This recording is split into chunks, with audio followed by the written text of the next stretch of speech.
Jean's family telling our Minneapolis affiliate soon after he stopped responding to their messages, he was found dead. American tourist in recovery back in the U.S. and telling his story tonight about a nightmare in Mexico. He was mugged and left for dead. The State Department is working with the Mexican government to bring home the bodies of 2 Americans abducted at gunpoint and killed just over the border in Mexico. Who doesn't need a vacation now and then? Everyone needs to take some time to cool off and have some fun sometimes. But these people found themselves in the wrong city, at the wrong time. Sadly, some of them didn't even live to tell the story. The stories you're about to be exposed to are harrowing and sad. Brace yourself. Benjamin Gamond's story would make you shed a tear or two. Now, Benjamin loves to travel. He was a spirited traveler. But one specific journey he embarked on caused a huge dent in his life. He did not see it coming. Alongside his companions, Macarena Gonzalez and Santiago Lastra, little did they know that their Mexican escapade would take a terrifying turn.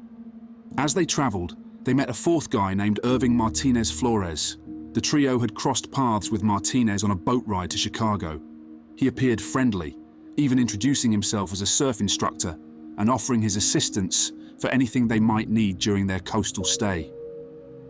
The plot thickens because the next day when Benjamin and his friend approached Martinez to inquire about surfboards, suddenly the atmosphere shifted. Martinez, who had seemed perfectly sane the day before, now regarded them with an unsettling anger, as if they were strangers. Unnerved, Benjamin and his friend decided to distance themselves from this abrupt change in demeanor. Then, out of the blue, chaos erupted. A deranged Martinez, armed with a machete, launched a frenzied attack on Benjamin, striking his head, arm, neck, and chest while yelling incomprehensibly. It was a nightmare unfolding on a sunlit beach. Benjamin's friends, driven by instinct, rushed to his aid only to become victims themselves. Santiago suffered hand injuries and a fracture, while Macarena sustained deep cuts on her back. The picturesque beach turned into a scene of horror. The authorities swiftly intervened, apprehending Martinez and rushing the injured tourists for medical attention. However, the baffling part of this narrative lies in the motive. Why did Martinez, a newcomer seeking work, unleash such a violent assault on unsuspecting tourists? The authorities themselves are scratching their heads, unable to provide a clear explanation for Martinez's sudden outburst. Some speculate about cartel connections, suggesting he might have betrayed them, fearing retaliation. The chilling theory arises that Martinez, in a twisted case of mistaken identity, might have thought Benjamin was a cartel member. Benjamin's tragic demise shattered the hearts of family and friends, including his grief-stricken girlfriend. The news reverberated beyond personal circles. The Talavera Rugby Club, to which Benjamin belonged, mourned the loss of one of their own, vowing to forever cherish his memory. What many people may not realize about Mexico is the fact that it has some of the best hospitals in the world, especially for cosmetic surgeries. Top-notch surgeons, adequate facilities, and best of all, you can get the surgery done without it burning a hole through your pockets. So naturally, you would expect that some people from the US make the trip to Mexico for surgeries. If anything, it's a financially wiser choice. But on the other hand, there is a flip side to this coin, a dark and horrid one. Sadly, in March 2023, a woman named Tay, alongside some of her friends, was privy to a terrible encounter. An encounter that showed them the flip side to getting medical care in Mexico. Tay is a mom of 6 from South Carolina, and she innocently decided to jet off to Mexico for a tummy tuck. Now, going under the knife in a foreign land can be a bit nerve-wracking. Tay knew this, and she had also heard the tales of Mexico and how scary it can be for tourists especially. So, naturally, she convinces her friends to come along with her. Eric James Williams, Zindel Brown, Cheryl Orange, and her cousin Shaheed Woodard. Being good friends, they all tagged along to show support and love. On March 3rd, 2023, they head for Matamoros, Mexico, right next to Brownsville, Texas. Just when they get to the border and are about to pass through into Mexico, one of Tay's friends, Cheryl, realizes that she forgot her ID back at their hotel in Texas. It'll be too late to go back and get it. Tay would be late for her appointment, so she tells them to go ahead and leave her. She would be back at the border the next day to meet them when they return to the US. It sounded like a plan, so all parties nodded in agreement. But little did they know that despite their plans, fate had other ones for them. The very next day, March 4th, Cheryl showed up at the border as agreed and waited for a bit to see her friends as they walked through. But nothing. Then she tries to reach them on their mobile phones, but it's radio silent. Panicking, she calls the Brownsville police. She had no idea what had happened to her friends or why none of them were answering their phones. What she didn't know was that whatever terrible thing she was thinking, what happened was much worse. As it turns out, Tay and the crew had gotten into a little bit of trouble as they got into Mexico. They drove in circles while trying to locate the hospital, and they had missed their way. Then from nowhere, their trouble got even worse, as right after crossing into Mexico, hooded gunmen ambushed them, shooting at their minivan in broad daylight until their vehicle hit an obstruction and crashed. The gunmen then alighted, grabbed the 4 of them from the car and then shoved them into their minivan before zooming off. Hours after, videos surfaced on social media showing the armed men snatching the Americans. The video shows Tay thrown into a pickup and 2 others loaded without a fight. They looked lifeless. Upon discovering the video, the US and Mexican officials collaborate to investigate the kidnapping and hopefully find Tay and her friends. Rumors began to circulate as to why such an incident happened in the first place. What business did the cartel have with the American friends? Most believed that they were intentionally snatched on orders of their leader in the Gulf Cartel, La Cana, one of the most notorious in Mexico for drugs and kidnapping. But the story takes an even darker turn. A joint US-Mexican squad finds the kidnapped victims in an abandoned shack on the outskirts of town. Sadly, Tay was badly hurt, and 2 of her friends had already passed away, their bodies lying lifeless on the ground. Again, this raises a lot of questions, doesn't it? Why on earth were the tourists targeted? This wasn't a kidnap for ransom, so what did they want? Well, this is where it gets even more interesting. A handwritten letter from the Scorpion fraction of the cartel claims responsibility. They publicly apologize for the horrible incident, saying it goes against their no harm to innocence code. To prove their remorse, they send 5 tied-up men who supposedly did the dirty work. What this shows is that the incident was just a mistake, as the gunmen mistook the tourists for spies or an opposition of some sort. This makes it even sadder as it brings to light the fact that Zindel Brown and Shaheed Woodard were killed for nothing. This wild ride teaches us a lesson. Medical tourism in dangerous cities isn't always a sunny vacation. Sometimes it takes a dark turn down a twisted road. It's interesting now to consider that Mexico was once a dream vacation spot, drawing in thousands of people worldwide for a dose of relaxation and fun. Folks from all corners of the globe flocked to different parts of the city, soaking in the vibes and having a blast. But all of that is no more. Meet Dustin Jackson, an American tourist whose Mexican vacation turned into a chilling nightmare. The once vibrant city is now shadowed by a surge in criminal activities and tourist kidnappings. Even the most unsuspecting person can become the protagonist of your worst nightmare, and Dustin's tale is no different. It all began when Dustin Jackson and his wife were both set to catch their flight back to the United States after a sunny Cancun vacation. But Dustin decides to grab some chewing tobacco before boarding. He looked around for where he could get some, but all the stores nearby had none. But just when he was feeling defeated, the cab driver suggested another spot a few minutes away where he could get what he was looking for. The grateful Dustin then gets in the cab and tells the driver to take him there. Little did he know he had just made the worst mistake of his entire life. As they reach their destination, and Dustin steps out of the cab, he notices that he is in a strange place, a bit too isolated to have any stores around. So he tried to turn to the driver to ask some questions, but before he could, he felt a blow to the back of his head, knocking him unconscious within seconds. A few minutes later, Dustin finds himself waking up in a ditch. He opened his eyes and looked around, and what he saw sent shivers down his spine. Machete-wielding thugs loomed over him, mean-looking bloodshot eyes and tattoos on their bodies. They looked like they were up to no good, to say the least, and they were staring at him, the way a lion might stare at its prey right before it attacks. And that was when he made the connection. The cab driver. He was in on this. He had led Dustin into an ambush. Dustin Jackson cried and begged for his life, but the thugs were unrelenting. He was brutally beaten and attacked with a machete. It was a horror show. They aimed for his Achilles tendon to cause him some more pain, but they sliced a chunk off his foot instead. The pain was excruciating and he wished they would just kill him. His arm took a beating too, so crushed that there was barely any real bone left. Then when they were done with him, they grabbed him and shoved him into their van. Dustin kept begging for his life. He cried and pleaded that he had a wife and kids and he needed to get back to them. Soon after, he was thrown out of the moving vehicle, leading to even more injuries that left him within an inch of his life. But even when he was left for dead by these dangerous folks, Dustin refused to give in. He crawled around, screaming for help, but folks just strolled on by, probably mistaking him for a homeless guy. After what seemed like hours, Dustin was ready to throw in the towel. He was weak, in terrible pain, and was losing a lot of blood. So he crawled under a tarp, prepared to meet his maker. But just then, a surge of strength hit when he thought about his family. He picked himself up and kept going. Finally, he met a female cop who helped him return to the airport, where more officers joined in and assisted him back home. 4 surgeries later, Dustin's a survivor.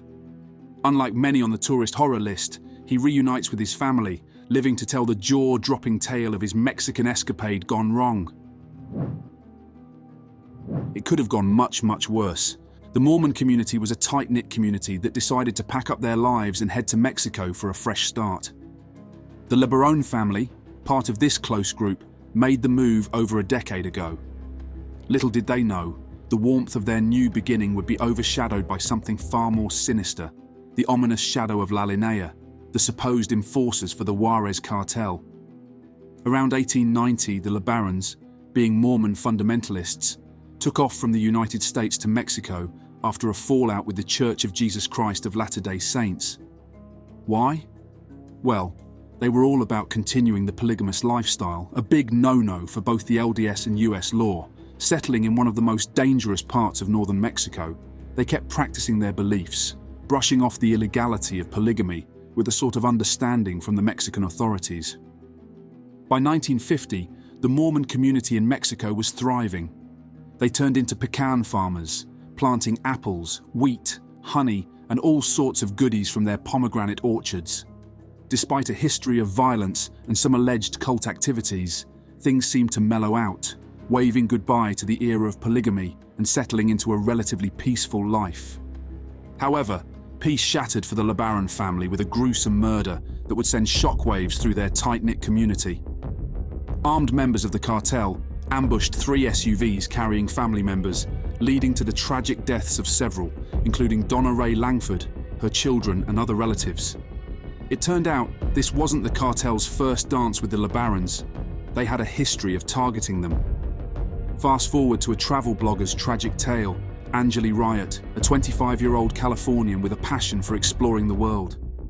Her vibrant Instagram feed showcased her globe-trotting adventures to over 40,000 followers. But Mexico had darker plans for her. Caught in a crossfire between the Jalisco New Generation cartel and rival gang Los Pelones, Angeli became a victim. A seemingly innocent Instagram post of her enjoying the poolside at Cielo Maya Hotel turned into a horrific encounter. A stray bullet from gang warfare hit her, causing her to bleed till she was no more. Unfortunately, Angeli wasn't the only casualty. Jennifer Hensold, a German woman, lost her life too, and others were injured in the shootout. The brutal clash was between Los Pelones, known for extorting protection money in Cancun, and the powerful Jalisco New Generation cartel, led by the ruthless El Mencho. In the heart of Mexico's constant cartel bloodshed, these stories unfold, revealing the harsh reality faced by those seeking a new life or adventure in a country once celebrated for its beauty and charm. When you hear the word cartel, most people instantly think of Mexico, but it might shock you to realize that Mexico isn't the only place with dangerous and notorious cartels. This excruciating story takes us on a trip to Jamaica. Although it is a country known for its white sand beaches, vibrant cuisine, and lively carnivals, amidst the sun-soaked paradise, a harrowing tale unfolded for 75-year-old Charlie Anderson and his 71-year-old wife, Gayle. In 2017, this British couple decided to make Jamaica not just a tourist destination, but their home. Charlie, who had spent a significant part of his earlier life in Jamaica before relocating to the UK, had always dreamed of returning with his wife to build a house and live out their golden years. Their dreams took a tragic turn 8 months after settling in Jamaica when they became victims of credit card fraud, losing over £50,000. They reported the incident to the Jamaican police, hoping for justice. But fate had a crueler plan. On June 22, 2018, tragedy struck. Charlie and Gayle were attacked and brutally murdered in their home. The couple, it is believed, had been tortured and set on fire while trying to escape their attackers. Charlie's body was found 40 meters from their house several days later. Shockingly, their deaths were linked to a credit and debit card fraud ring operating in Jamaica. These rings, often run by gangs, fund their criminal activities, including drug purchases and the acquisition of dangerous weapons. Charlie and Gayle, described as hard-working, integral community members, met a fate they never deserved. We have a young man from Orange County is struggling with their grief and at the same time trying to find out how and why he was killed while on vacation in Colombia. Meet Paul Nguyen, a 27-year-old graduate from Cal State Fullerton whose passion for new adventures led him to the vibrant city of Medellin, Colombia. Paul was no stranger to exploration. His travels were always adorned with exciting stories and souvenirs, making him the life of the party when he returned home. In the heart of Medellin, Paul's journey took an unexpected turn when he decided to rendezvous with a Colombian woman he met through a dating app. The chosen meeting spot was El Poblado, a neighborhood famed for its gourmet restaurants, cafes, and bustling nightlife, the perfect backdrop for what Paul hoped would be another thrilling chapter in his travel diaries. A mere hour after their encounter, Paul's lifeless body was discovered 5 miles away from El Poblado. Concerned about his friend's prolonged absence, his travel companion, anxiously waiting at their Airbnb, reached out to Paul's family, sparking a desperate search for the missing adventurer. The family turned to Reddit, seeking any leads to Paul's whereabouts. As the days passed without a trace, the family faced another cruel revelation. Paul's bank account had been emptied through credit card transactions, yet he remained unreachable. The gut-wrenching news finally came. Paul had fallen victim to a setup orchestrated by the very woman he met at the bar. Unbeknownst to him, she was part of a notorious Colombian cartel engaged in a range of criminal activities, from drug dealing to armed robbery. This merciless gang didn't stop at theft. Their satisfaction came from inflicting harm. Reports indicated that Paul's date lured him into a trap, where he was held at gunpoint, brutally beaten, and forcibly drugged with a dangerous sedative known as clonazepam. Stripped of all valuables, including credit cards, Paul was abandoned in the streets to face the deadly effects of the drug. In a chilling twist, Paul's last moments were captured in a picture posted on Snapchat, depicting him with the woman who led him into this deadly trap. The haunting image played a pivotal role in helping Colombian authorities locate and apprehend his alleged murderers. Colombian police arrested Evelyn Hanau Herrera and 2 male accomplices linked to the gang dedicated to robbing unsuspecting victims through dating apps. The arrest followed a meticulous 4-month investigation, combining evidence from Paul's credit card transactions and social media activity. Today, the culprits find themselves behind bars, facing the consequences of their heinous actions. Paul's tragic story stands as a stark reminder that even in pursuit of adventure, caution is crucial, and not all encounters lead to exciting tales. Some take a dark turn toward unimaginable horror. Kyle McKenzie is a 34-year-old adventurer hailing from Ashford, Kent in England. Kyle had a knack for occasional vacations and decided to spice things up with an extended holiday in the lively city of Medellin, Colombia. Little did he know that this adventure would take a dark turn on a seemingly ordinary day. On this particular day, Kyle, a Swedish-born individual with a British passport, set out for a picturesque hiking trip. The chosen destination was the Hill of 3 Crosses, locally known as Cerro de las Tres Cruces in Spanish, a spot famous for offering breathtaking views of Medellin. Little did Kyle anticipate that this serene location would become the backdrop for a life-altering incident. As Kyle immersed himself in the beauty of the Colombian landscape, a group of men abruptly disrupted his tranquil hike. In a shocking turn of events, they confronted him at gunpoint, snatched away his valuables, and brutally struck him on the head with the butt of a gun, leaving him unconscious but miraculously alive. Unfortunately, the timing of the attack played a crucial role in Kyle's fate. If help had arrived sooner, he might have survived the ordeal. However, fate had a different plan. Concerns arose when those around Kyle's place of stay noticed his absence, prompting them to report the situation to the local police. However, it took a harrowing 2 days before they located him. Found at the bottom of the road near the hill's summit, Kyle was in a dire state, his head covered in blood and his body marked with multiple injuries. Rushed to Medellin's General Hospital, he underwent urgent surgery, but tragically, he couldn't overcome the severity of his injuries. In his final moments, Kyle managed to share vital information with the medical staff. He recounted being attacked by 3 assailants who ruthlessly robbed him of all his belongings. The incident unfolded in a location that, despite its popularity among tourists for its incredible views, had also become a hunting ground for criminal gangs, targeting unsuspecting visitors. The Hill of 3 Crosses, with its short yet intense hike, had unfortunately become a haven for criminals, reportedly associated with either the infamous Medellin cartel or the Urbanos.